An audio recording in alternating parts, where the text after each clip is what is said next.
I've always been a light sleeper. The smallest creak in the floorboards, the faintest hum of the refrigerator, even the rustle of tree branches outside, I hear it all. But nothing prepared me for the first night I heard someone whisper my name. It was 2:17 a.m. exactly. I know because I glanced at the clock on my nightstand the second I woke up.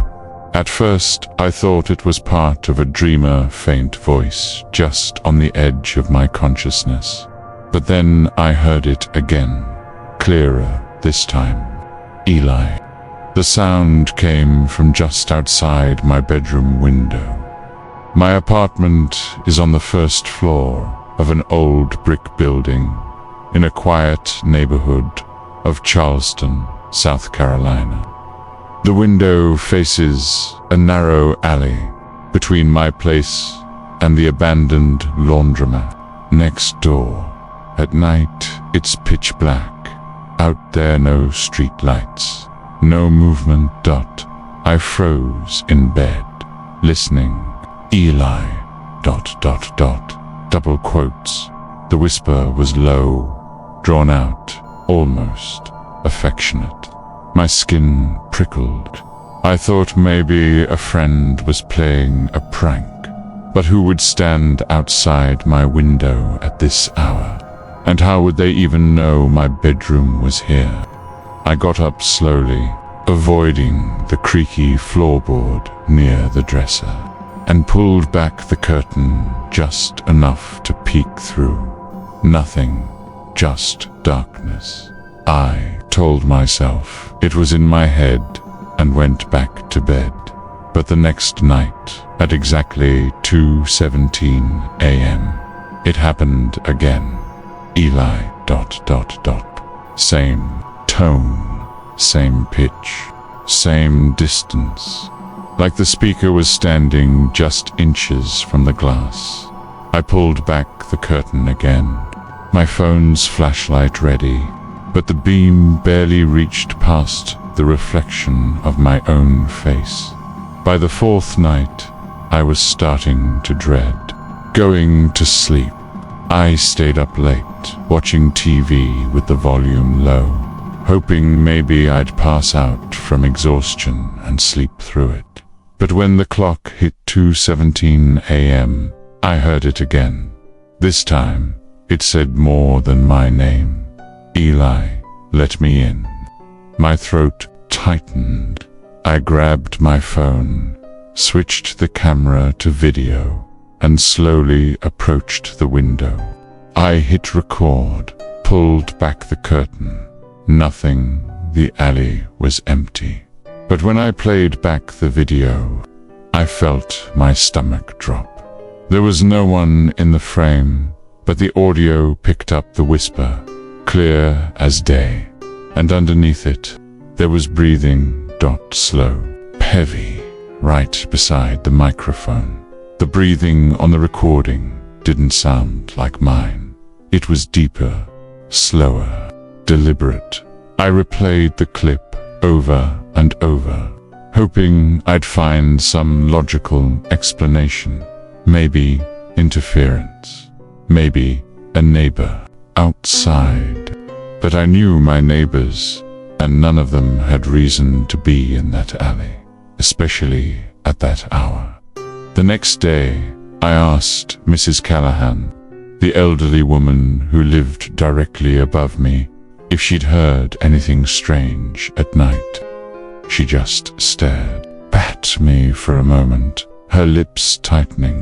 "You should keep your curtains closed," she said, "and your lights off after midnight." That was all. No explanation, no curiosity, just a warning. That night, I decided to wait by the window. I turned off all the lights, sat in the dark with my phone ready to record, and stared into the alley. The only sound was the distant hum of traffic from the main road. At exactly 2:17 a.m., My phone started shaking in my hand, not from a notification, but from me. My whole body was trembling before the voice even came. Eli, ... The whisper was so close this time that the glass fogged slightly with each syllable. I could see nothing but the faint outline of the laundromat's wall across the alley. Still, I felt someone was there, watching. "Let me in, Eli, ... Against my better judgment, I whispered back, "Who are you?" For a long moment, there was silence. Then the voice replied, softer, almost like it was smiling. "You know me." My pulse spiked. I took a step back from the glass, my foot hitting the dresser. The noise seemed to trigger something. The whisper shifted to the other side of the window in an instant, as if whoever it was had moved faster than humanly possible. "You've seen me before." I wanted to run, but my legs felt locked in place. My phone was still recording, but I couldn't bring myself to look at the screen. The sound of nails or claws scraping lightly against the glass made my skin crawl. Then, slowly, the whisper began to repeat my name over and over, each time more distorted, the syllables stretching unnaturally. "Stop." I managed to choke out. It stopped, and then, in the faintest tone, the voice said, "Not yet." The next thing I remember is waking up in my bed with the curtains drawn. My phone was on the nightstand, still recording. The battery completely drained when I charged it and checked the footage the next morning. My stomach turned. For most of the video, the alley was empty, but at 2:18 a.m., a shadow darker than the surrounding night began to stretch upward along the brick wall across from me. It wasn't shaped like a person, it was longer, its arms hanging far too low, the head tilted at an impossible angle. The whisper on the recording was crystal clear, but right at the end, there was something new, a second voice, and it wasn't outside. It was right behind me. The second voice on the recording made my blood run cold. It wasn't a whisper, it was breathing, heavy and uneven, positioned so close to the microphone that I could almost feel it against my neck as I listened. I played it back a dozen times, hoping it was just audio distortion, but deep down I knew what it meant. Whatever had been outside my window had been inside my apartment. I barely slept that day, the daylight hours offering little comfort. Every shadow in the corners seemed deeper, every sound a creak in the floor. The groan of the building settling felt like a warning. By evening, I'd made a decision. I would stay somewhere else for the night. I packed a bag, grabbed my laptop, and was just about to leave when something made me freeze. My curtains were open. I hadn't touched them since that night, and written in the thin layer of dust on the glass, in long, uneven strokes, were the words, "See you tonight." I dropped my bag and backed away from the window. My heart pounded so hard it hurt. The words were scrawled on the inside of the glass. I called a friend, Nate, the same guy who'd helped me install security cameras in my last apartment when I had a break-in scare. He came over within the hour, bringing 2 wireless motion cameras and setting one in the alley, the other facing my bedroom. We sat in the living room, talking quietly, until Nate left around 1 a.m. I told myself I'd stay awake all night, but exhaustion got the better of me. I woke to the sound of my phone buzzing. It was 2:19 a.m. The security camera app had sent me a notification. Motion detected Ali Kameda with trembling hands. I opened the live feed. At first, I saw nothing, just the dark brick wall and a faint strip of moonlight. Then, slowly, something stepped into view. It was tall, at least 7 feet, and thin to the point of looking skeletal. Its limbs too long, fingers almost brushing the ground. Its head tilted in small, twitching jerks, like it was listening for something. Dot turned toward the camera, and the image distorted instantly, the pixels warping into static. But before it fully glitched, I caught a glimpse of its face. It didn't have one. Still, I knew it was looking at me. The live feed cut to black. I heard it, then the whisper, not from outside, but from directly behind my head. Eli, let me in. I spun around. The room was empty. Then came the sound that made my skin crawl more than anything else.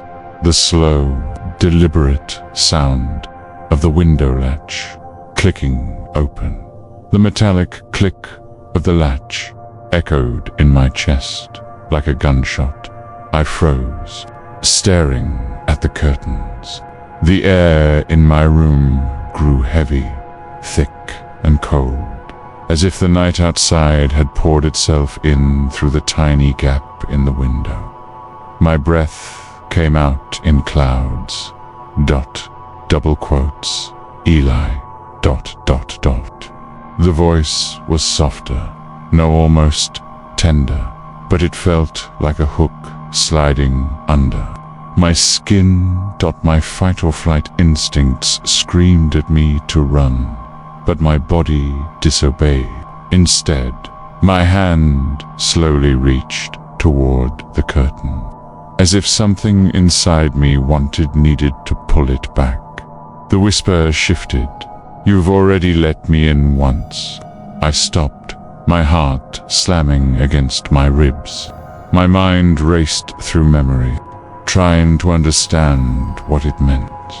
And then I remembered those hours of missing time after the first night, waking up with the curtains drawn when I swore I'd left them closed. It had already been inside.